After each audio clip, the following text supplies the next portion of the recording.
Blessed and happy Wednesday to all of you, my dear friends, my dear brothers and sisters, my dear good people of God. Today is May 2026.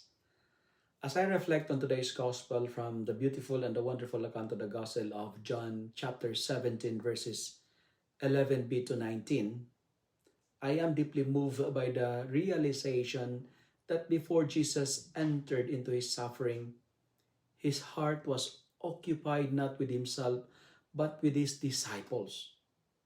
He prayed for them with love, a love that was protective, selfless, and deeply personal. I imagine Jesus looking at those he loved, knowing they would face confusion, they would face fears, trials, and many struggles of living in a broken world. And yet, he did not ask the Father to take them away from the world. Instead, he prayed that they would be protected within it. He promised protection.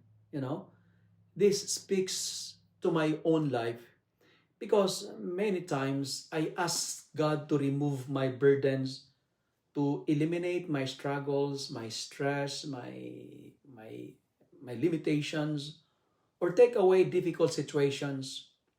While Jesus teaches me something different, God's answer is not always escape, but grace.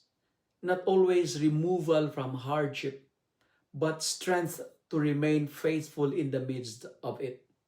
Jesus also prayed that his joy may be fulfilled in them, reminding me that true joy does not come from comfort, does not come from recognition, success, or the approval of others, because these things pass away.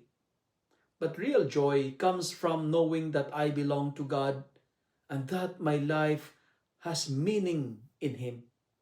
His words, consecrate them in the truth. Your word is truth. Also challenged me deeply because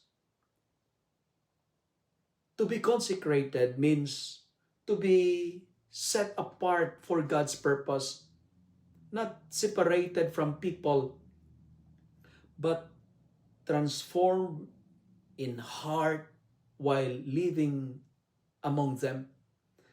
I realize that I often allow the values of the world, like pride, like selfishness, distractions, and the desire for acceptance to influence me more than the truth of God's word. Yet, the good news is this: Jesus reminds me that I have been sent into the world not to blend into darkness, but to become a witness of His light.